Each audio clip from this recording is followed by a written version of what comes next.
সোণাপুৰত আমাৰ উচ্ছেদ অভিযান চলি আছিল। সোণাপুৰ এটা ট্ৰাইবেল বেল্ট এণ্ড ব্লক।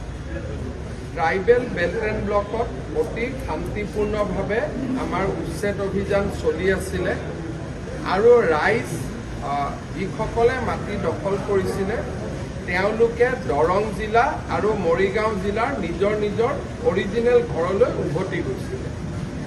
আজি ৰাতিপুৱাৰ পৰা কংগ্ৰেছ দল যেতিয়াৰ পৰা তেওঁলোকে এই উচ্ছেদক বিৰোধিতা কৰিবলৈ আৰম্ভ কৰিলে তেতিয়াই এচাম মানুহ উগ্ৰ হৈ পৰিল। আপোনালোকে যদি চাই যে বিৰোধী দলপতিয়ে 10টা 10:30 বজাৰ পৰা এই এভিকশ্যনটোক বিৰোধিতা কৰা আৰম্ভ কৰিলে। কংগ্ৰেছ দলে জনা উচিত যে ট্ৰাইবেল বেল্ট এণ্ড ব্লক অসমত কংগ্ৰেছে আনিছিলে আৰু কংগ্ৰেছে এতিয়া ট্ৰাইবেল বেল্ট এণ্ড ব্লকত এভিকশ্যন হোৱাৰ বিৰোধিতা কৰিলে। যেতিয়া কংগ্ৰেছে ৰাতিপুৱাৰ পৰা এভিকশ্যন বিৰোধিতা কৰিলে তেতিয়া তাত মানুহ উগ্ৰ হৈ পৰিলে, পুলিচৰ ওপৰত আক্ৰমণ চলালে। আমাৰ চাৰ্কুল অফিচাৰ, আমাৰ তাৰে থানাৰ OC আৰু DCP গোটেইসকল ঘায়েল হ'ল। পুলিচেও প্ৰত্যুত্তৰত গুলী চলাবলগীয়া হ'ল। 2জন লোক নিহত হৈছে আৰু 7জন লোক আহত হৈছে আৰু 22গৰাকী আৰক্ষী এই গোটেই ঘটনাত আহত হৈছে। উচ্ছেদ অভিযান চলি আছে। চৰকাৰী মাটিখিনিত আমি উচ্ছেদ সম্পূৰ্ণ কৰিছোঁ। যিসকলে মেডি পট্টাত আহি বহিছিলে তেওঁলোকক এতিয়া আঁতৰি যোৱাৰ নটিচ দিয়া হ'ব।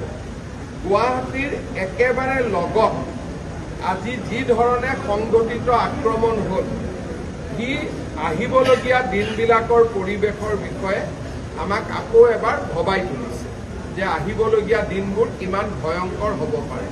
আৰু এইটো গুৱাহাটীৰ গাতে লাগি থাকে, মহানগৰৰ গাতে লাগি থকা অৱস্থাত আৰু যোৱাকালিলৈকে সম্পূৰ্ণ শান্তিপূৰ্ণ আছিল। তেওঁলোকে নিজৰ নিজৰ ঘৰত ঘূৰি গৈছিল আৰু আমি ট্ৰেকো কৰি আছিলোঁ। কিন্তু আজি ৰাতিপুৱা কংগ্ৰেছে উৎসাহ জনোৱাৰ লগে লগে পৰিৱেশ এটা অৱনতি ঘটে। এভিকশ্যন চলি থাকিব কাৰণ এইটো ট্ৰাইবেল বেল্ট এণ্ড ব্লক হয়, আমি খালী কৰিবই লাগিব। কিন্তু তাতে ট্ৰাইবেল বেল্ট এণ্ড ব্লকত 2টা ভাগ থাকে।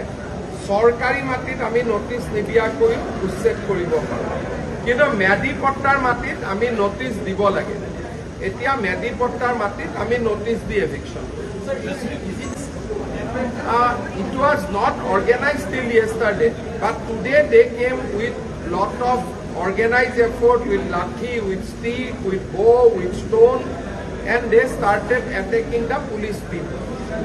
And all that has happened after the Congress press conference.